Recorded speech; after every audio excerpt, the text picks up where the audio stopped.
For today's video, I would like to show you a prompt to create a tool that I use almost on a daily now. A prompt that creates a library of UI elements that are ready for use in vibe coding tools such as Bold, Lovable and AI Studio. My name is Ruben Stom, a Dutch graphic designer that creates videos around AI and design. And if that's something that you're interested in, then please subscribe to my YouTube channel. Thank you and I hope you enjoy. The prompt of today's video is for Google's AI Studio, and the goal for the prompt is to create a web application that allows me to store and browse different UI design styles. So basically a personal library for my own design styles. And then when I like a specific style, I want to be able to copy it to my clipboard with a click of a single button. And this is useful to me when I'm working on a new vibe coding project and I don't want to come up with the UI elements all from scratch, but instead select one from my own library and be able to simply paste that into my vibe coding tool. I had the need for a tool like this since I started to use AI Studio more and more because of the new Gemini 3 model. And a year ago I had to go back and forth over and over again to solve a single bug, and now with Gemini 3 that has completely changed. And this allowed me to create simple web apps for specific tools that I personally love to use in just a matter of minutes. And most of the tools that I create in AI Studio are for personal use and are created for practical reasons, not for aesthetic ones, so I don't want to invest hours on end to make them look pretty. And now with the tool that I created with today's prompt, I can change the UI to my liking with just one click. Let me first show you the prompt and then the tool that I created. And I added the prompt as a free download in the description of this video, by the way, in case you like to use it yourself. In the first part, I tell AI Studio how the navigation should work. And in this case, a sidebar that lets the user browse through various design styles. And I included a starting point for 3 famous UI design examples, and these are all very different from each other. So Apple is clean and minimalistic, and Spotify has a dark themed design, and Kinvolk a more editorial and classic design with a serif font. And these examples are just starting points, so I want to add my own design styles to the sidebar later on. In the second part of the prompt, I instruct AI Studio what to do with the rest of the browser window, the main area. And here it should display the design system that the user selects in the sidebar. I give it examples of what to include, such as heading styles, a color palette, the font selection, and form and button styles. And it is important to get the basics right, but you can add more design elements if you'd like later. So for example, I later added a chat window and a table block. Then for the third part of the prompt, I tell it to add a button that copies the code for the selected design style to the clipboard, allowing me to paste it in no-code tools like Cursor, Google AI Studio, and Lovable or Bold. It is important to state what tools it is meant for so it knows how to structure a clean prompt for those specific tools. I want to create a ready-to-go piece of text that I can paste without having to add anything. And finally, I briefly mention the goal of the application, what it is that I like to use it for. So the result is a web application named Vibe Styles.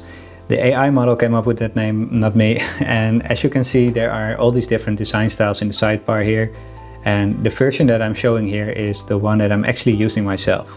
And this isn't the initial version of the app.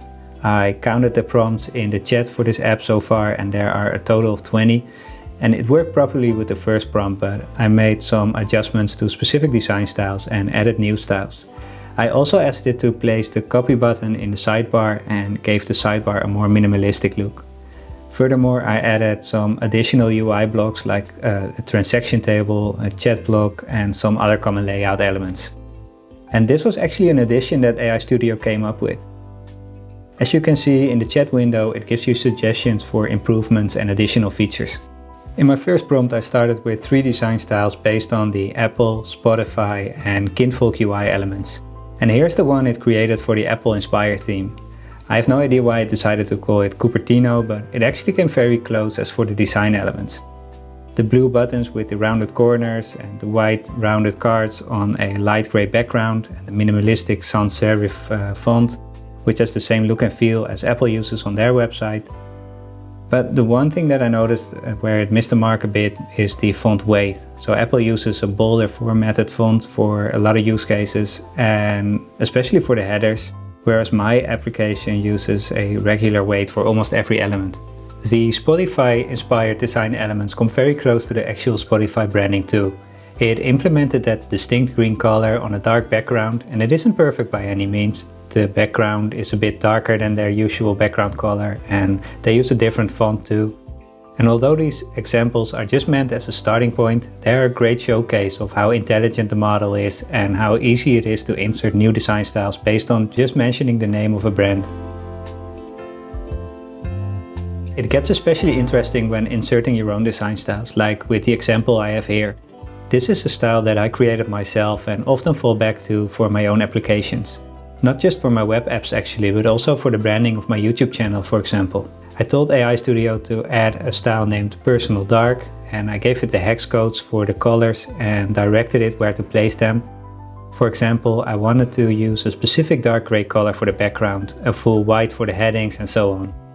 I also told it to use rounded corners, what the button should look like, and not to use drop shadows to maintain a clean look.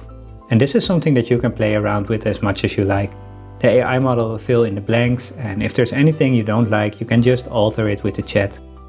Something else worth mentioning is that I asked it to load the free Google fonts source serif 4 for the headers and Inter for the body. And AI Studio being a Google product, it instantly loaded the fonts and placed them correctly. So it is good to know that you can use Google fonts directly in AI Studio by simply prompting. On some web apps I like to add dark and light mode. So I created a second version of this design style but in a light mode.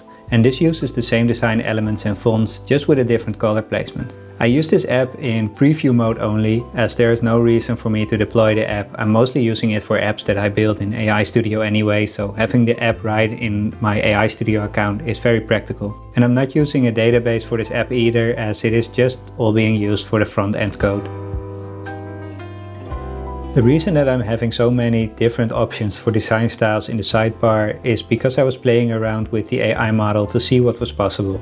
For example, I asked it to create a new style based on different designs. And in this example, I created a web design with AI and imported it into AI Studio, and then asked it to add a new design style based on the image with the web design. And this way you can quickly store your UI design styles as usable code. It analyzed the image and outputted a style that is like 70% there. And in my experience, you get more accurate results when describing a style than uploading an image, especially if you have some basic knowledge of HTML and CSS. Finally, I would like to show you the result of one of the design styles in play. So here's a website where I implemented my personal dark theme, and it is just a demo landing page but shows how it accurately implemented the different design elements. With one click, I now have a website in my own design style without having to go back and forth for each element on the page. So this was the prompt in focus of this week. I hope you enjoyed, and please subscribe for more videos about AI in your design workflow. And don't forget to download the prompt that I used to create the app with the link in the description. Thank you for watching, and I hope to see you in the next one.